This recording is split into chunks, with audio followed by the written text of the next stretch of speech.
Tian wujud temong peksi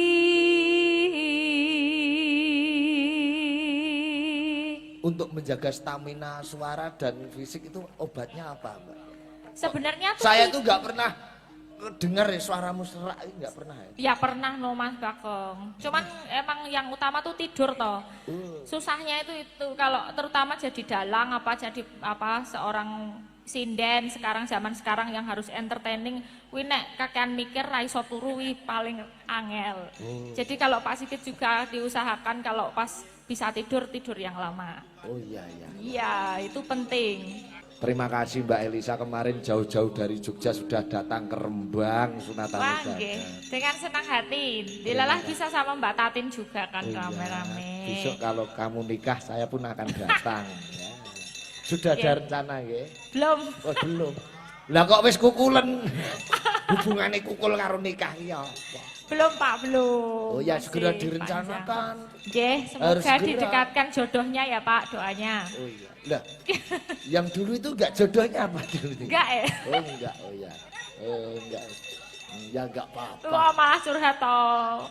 Enggak apa-apa. Nggih, Mas Bagong. Bocah lanang niku sing meh nyedaki sampean iki ya wedi kok ya. Lah kok wedi to? Weh, dasare piyayine ayu, pinter, terkenal, sugih sisan. Wah. Lah niku lah pripun nggih? Kalau cewek menurunkan standar ya gimana ya? Ya jangan menurunkan standar. Jangan kan, tetap harus terus maju aja kan. Saentuk-entuke jodoh ya sesuk ora apa-apa. Enggak sekarang tuh zamannya udah beda Mas Petro. Enggak nunggu, enggak cepet-cepet buru-buru nikah umur piro gitu kan enggak. Jadi yang utama kalau cewek itu ya karir dulu. Oh. Gitu mapan dulu gitu. Iya, itu penting. Cah wedok kuwi kudu mapan sih. Tante cantik ora tante? Apa? Cantik ora? Tante cantik ora? Boten. Boten.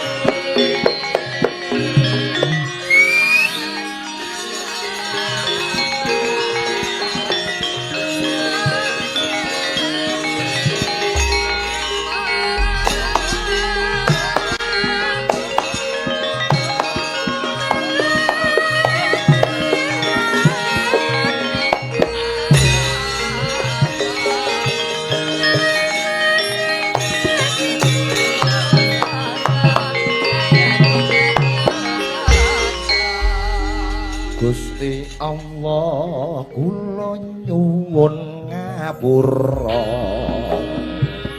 Gusti Allah kula nyuwun ngapura.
matur nuwun pancine gara-gara ya, Tru. Heeh. Gara-gara rogoh-rogoh rasa suasanane wis beda karo limbukan sore mau Mas Gareng. Melu seneng melu bungah. Suwan ana ngendi iki, Tru? Mapan ana Desa Tranjang, Kecamatan Siman, Kabupaten Ponorogo, Jawa Timur. Ponorogo. Anggone keluarga ageng warga Tranjang kene ngadani halal bihalal. Ngunjukke rasa syukur ana ngarsane Gusti ingkang murbeng jagat. Melu seneng melu mongkok isih guyub rukun para kadang-kadang para warga ageng ing Tranjang nadyan to saperangan ana mapan ing Pulo Gadung Jakarta kono ning nyatane isih kompak. Buktine keluarga PPAB paguyuban pedagang ayam potong. Oh yo nyengkuyung bot repote para panitia kabeh. Matur nuwun dhateng Pak Kades, Mbah Lurah, Mbah Suyatno. Dalah sedaya para panitia ingkang dipun pandhegani Mas Saiful Mustaqim. Matur nuwun, wah panitiane cukat 50 terginas trampil. Makasih matur nuwun request lakon Wisanggeni Lair. Wisanggeni Lair. Mongko engko bengi ning Rembang request Wisanggeni Lair neh. Masa, Tru? Oh iya. Ning yo tetep digawe beda. Beda. Iki mau jujur siji kan kayangan. Ning engko bengi ngaleng kok diraja. Apa nyambung? Lho nyambung. Cilikane Wisanggeni nyetel TV lakon Ramayana. Makasih, Pak. Presiden-presiden sih jangkep. Wah, ngerti utari iki ayem kurang jamak. Iya. Sembah nuwun Mbak Elisa isih lenggah. Ku ya dalang, Tru. Dalang putri. Lah kuwi sekolah yo ning pedalangan. Mau para kadang-kadang panitia yo nyuwun mungkin Mbak Elisa kersane dalang mboten kitang sedelok nggih. Wis ngono wae. SMKI Ngayogyakarta isi Ngayogyakarta barang. Wah wis dadi bintang terkenal. Bintang iklan barang. Ayo. Elok luar biasa. Nggih. Ning nong nong nembang sing kur sing penak dirungokke. Jiro 45678. Sadurunge Mbak Elisa. Iya. Nembang apa Mas Gareng?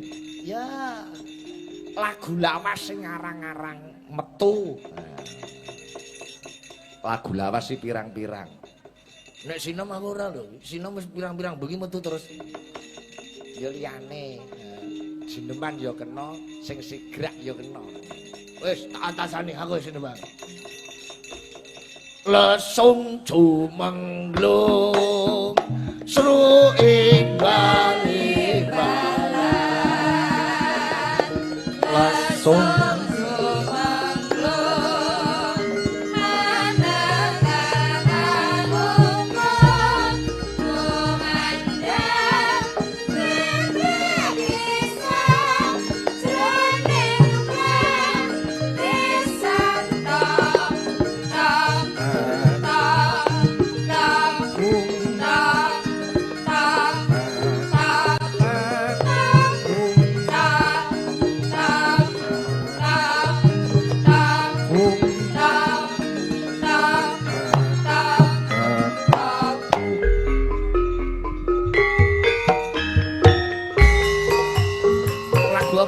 lesung jumenglung weh lah. Kaya penak dijogeti. Kalah penak.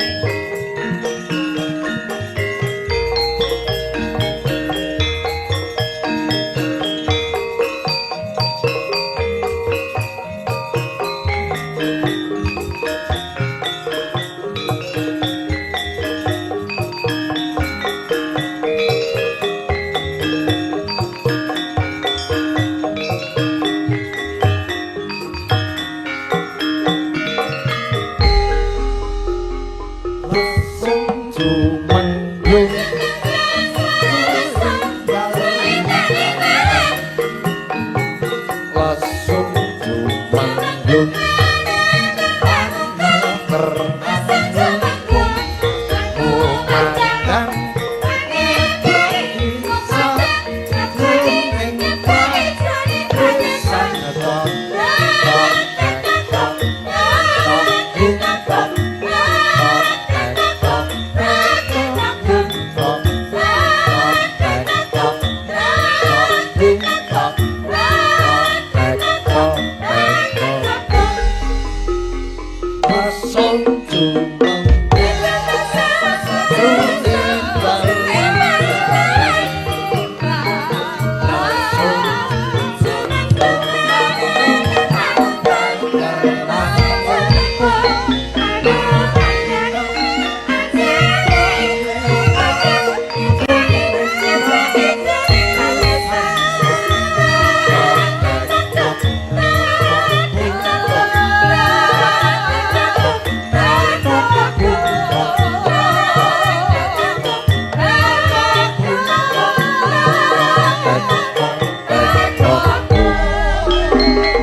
Gayeng ora?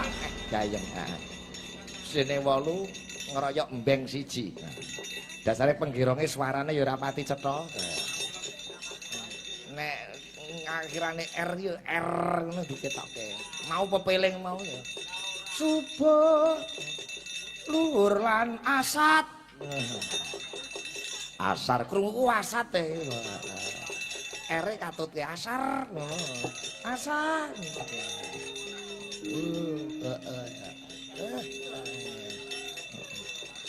Masih bersama Mbak Elisa Olkarus. Melu bungah, melu seneng. Kiai. Mriki-mriki Mbak Elisa.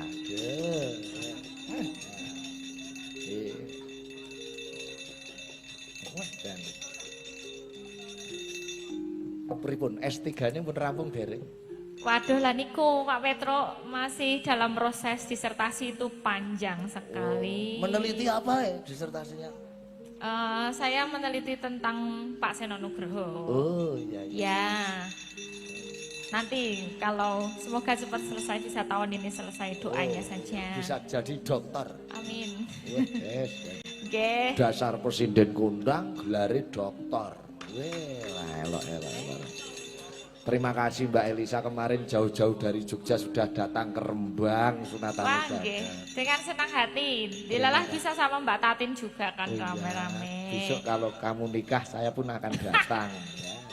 Sudah ada rencana nggih? Belum. Oh, belum. Lah kok wis kukulen? Hubungane kukul karo nikah ya. Belum Pak, belum. Oh ya masih segera direncanakan. Nggih, semoga didekatkan jodohnya ya Pak doanya. Oh iya. Lah, yang dulu itu enggak jodohnya apa dulu? Enggak ya? Oh enggak, oh ya. Oh enggak. Ya enggak apa-apa. Wah malah curhat toh. Enggak apa-apa. Nggih, Mas Bagong. Bocah lanang niku sing meh nyedaki sampean iki ya wedi kok ya. Lah kok wedi toh? Weh, dasare piyayine ayu, pinter, terkenal, sugih sisan. Wah. Lah niku lah pripun nggih? Kalau cewek menurunkan standar ya gimana ya?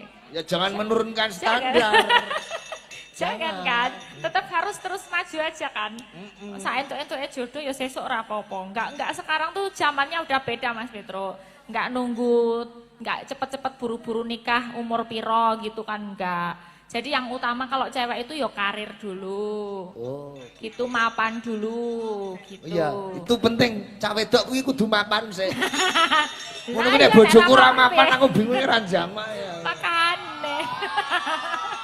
Kudu mapan dulu kan, baru bisa melanjutkan Oke. tindakan. Mbak Elisa itu kalau enggak nembang podang kuning ramarme Loh, Ponorogo itu kalau enggak podang kuning gubuk asmara itu belum wayangan, Pak. Oh iya. Podang kuning gubuk asmara. Luar biasa. Nong. Bawane asmara ndono. Sini ini grup kerawitan banyak, Mbak. Iya, ternyata karena Kabupaten Ponorogo itu dilaras. tiap tahun itu ada lomba kerawitan SD, Ya, SMP, ya. SMA. Lah itu hebatnya itu, dan semua yang ngudi tenan ya Pak. Maksudnya nggak cuma karawitan tapi juga seni-seni rakyat juga dijalankan. Itu saya Reok, hebat sih. jelas. Sedangkan kalau di Jogja sendiri yang notabene kota budaya udah mulai ditinggalkan. Gitu. Masih istimewa ya Jogja? Ya istimewa, tapi maksudnya untuk kayak apa lomba-lomba karawitan kan jarang. Nah kalau Ponorogo masih jalan terus keren. Keren, keren. Semoga Dana bisa istimewa diteruskan. masih dana istimewa. Efisiensi. Iya. Oke. Iya. Nggih niki podang kuning nggih Mas Bagong. Nadyan wujud temong peksi.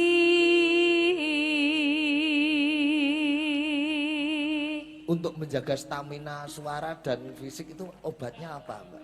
Sebenarnya tuh Saya tuh nggak pernah dengar ya suaramu serak, nggak pernah ya. ya pernah no Mas Bagong. Cuman emang yang utama tuh tidur toh.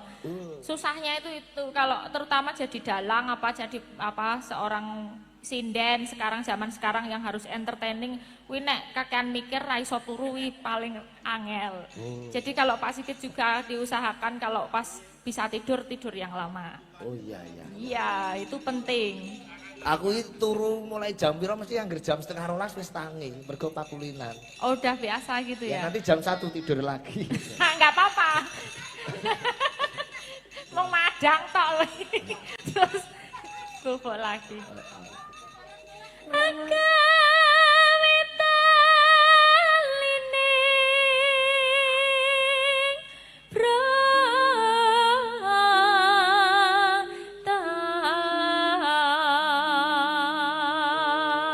Turu deloke digugah jagat, Pak. Ana tamu. Iki piye? Sing mayang bapak apa aku sing nampani ngono. Nah, siki-siki kan. Wes. Siapa duluan dapat. Alos manis nang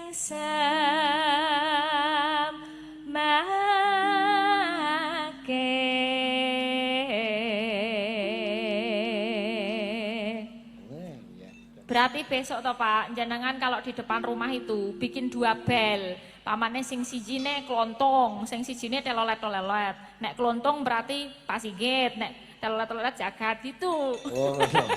Dadi ora kagol tiwas tangi. Ora kok anak war tak gek omah dhewe-dhewe. So protes. Engko joget lho, Gat. Oke? Oh iya. Joget karo Tante Elisa. Masa wingkon kong lana golek isi podang jenar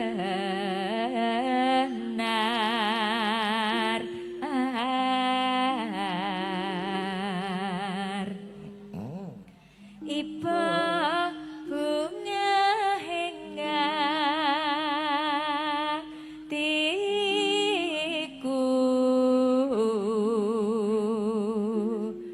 nyanding bisa dadi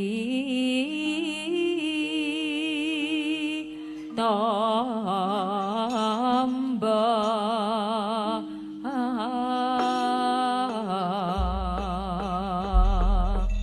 Podang Kuning karya Pak Darno Ngawi.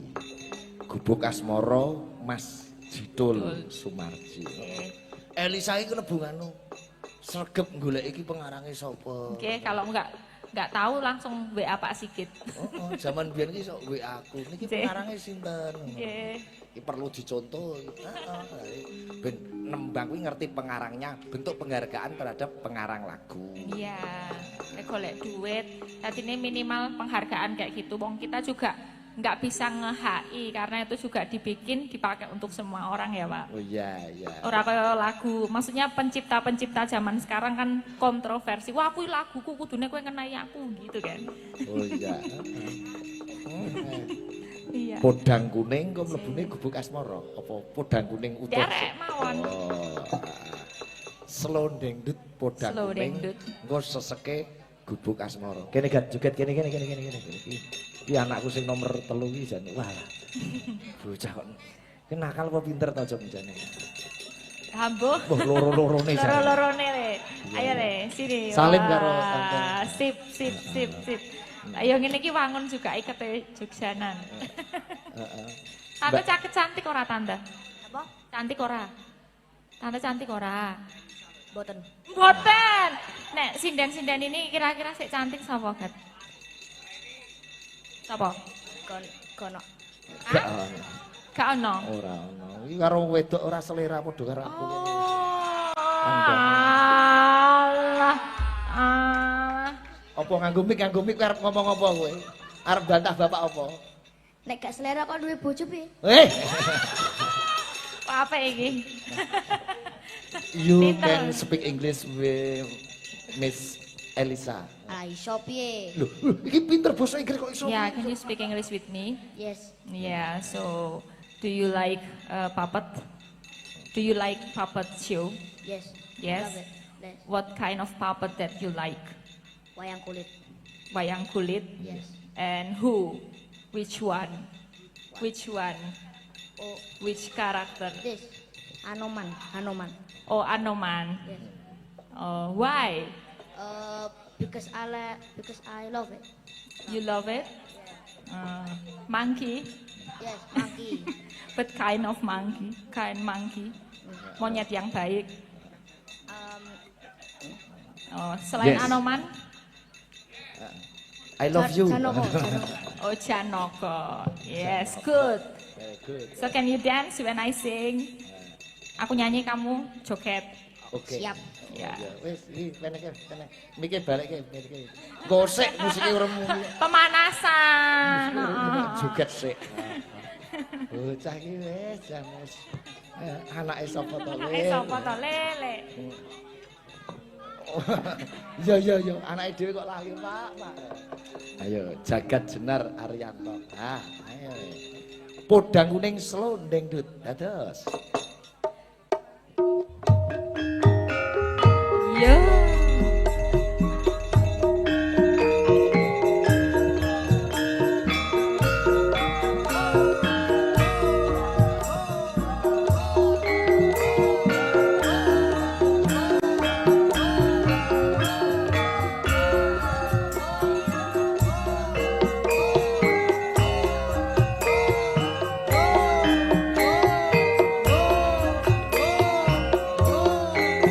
Ayo, Kak.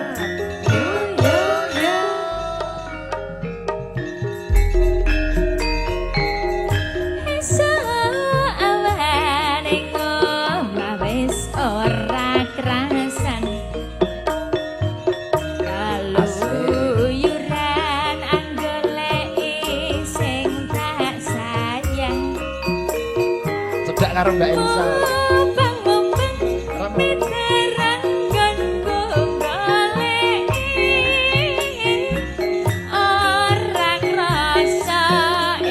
Kok kaya arep nayup. Nganti wengi mane yen liliya kang nyawa leyang tak sawang mencok ning abang kencangan tak riki saka atuman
Wes. Urung rampung. Urung isih joget sik. Oh, Mak, isih sak anu, satu bait dulu. Joget apik Ngiromo. Kalingan yuk kita sahur itu. Ya. Menone Catatan sajroning ati. Datan luntur saya merati. Aku kowe dadi garwa berkelere ning gubuk asmara.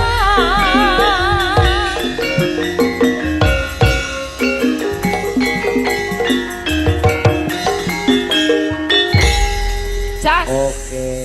Tas dulu lah Tas, kita. tas, ya. Sip. Lele. Ngajak guyon. Lele. Ngajak guyon. Oke le, mantap. Makasih Jas, Mas oke. Jagat. Wah, iya, dong. Wes, PD-nya udah mantap. Walah iki karo sapa ora duwe isin ngono iki. Oh, nyicil PD ya le. Nggih, nyicil PD. Jauh Pak Sigit. Nggih. Yen lenggah teng mriku mboten napa-napa dikancani sinden kula nggih mboten napa-napa. Nggih, siap. Iki Mbak, weh gini. Utari wis ngono mau. Heeh. Mbak Yosi. Nah, usul dhewe saiki dhewe. Mbak Yosi dan Pratiwi. Tarik sing jereng-jereng ikut lho, Pak. Oh. Kan putra daerah. Engko Ya wis aku karo Utari nek no.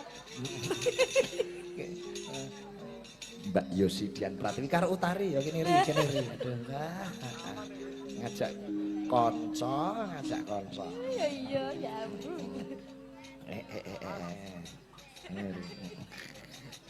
Wah, Ada. Bocah nek setinik-tinik ini. Ponorogone Jambu. Jambon. Jambon. Jambon, Pak. Jambon kecamatan. Jambon niku kecamatan. Jambon kecamatan, Nggih. desane? Desane Krebet. Krebet. Nggih. Oh, nggih. Bocah Krebet. Cah Krebet, Pak. Nggih. Mboten kangen Rembang sampean, Mbak. Ah, nggih kangen jane. Wah, nggih. Tapi apa kok melok bablas? Melu bablas ora apa-apa. Cobi. Nembang wong loro sing kompak, Ning nong. Nggih, apa itu? Nung nung. Pelok juga bisa. Yo, kuwi heeh. Apa ya? Wewayangan, Pak. Wewayangan. Nggih. Wewayangan ning ati. Nggih niku lah dan sebagainya. Oh, yes, kuwi lah. Iso. Iya kuwi heeh, Pak. Mirip-mirip. Iya kuwi mirip, Pak. Kancane. Wewayangan coba kaya ngapa? Mbak Utari dan Mbak Yosi Dian Pratiwi harum memangi sepanjang hari. Yo, wewayangan Sol.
Pak luar biasa, luar biasa. Dugong Mbak Elisa ini, Mbak Elisa ini. Wah, pirang-pirang dino iki Mbak Elisa ning Ponorogo terus. Tadi malam juga sama Mbak Utari kok. Oh iya. Iya, sama Pak Gusti. Nggih dawuh, Pak. Bersama Mbak Ida Lele. Mbak Ida. Lala, ngerti kancan. Lagunya Jogja Istimewa. Mantap. Oke. Jogja Istimewa. Sebentar lagi Jawa Barat istimewa. Iya. Jawa Barat. Jawa Barat. Oh. Bapak Aing. Bapak Aing. Menika cilikane Mbak Elisa niku wis nonton Mbak Ida mbiyen. Iya. Apa ya? Well, Sebagai itu kan yang di baliho itu kan. Iya. yang di Balio Prambanan Yang itu di kan. baliho Prambanan itu kan. Romo Sinto. Iya, iya. Aku Kijang Tandrum. Iya itu. Podo-podo kiai kok Yogyo. Aku nam ya sapa? PC berarti matane nek. Coba Jogja Istimewa Mbak Ida Lala dan Mbak Elisa. Dados.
Bacutke laku Mas Gareng gong Kendoro Janaka wis ledang-ledang ini. Nyapang ning kalang yuan naga pandang muncar. Oh, oh, oh.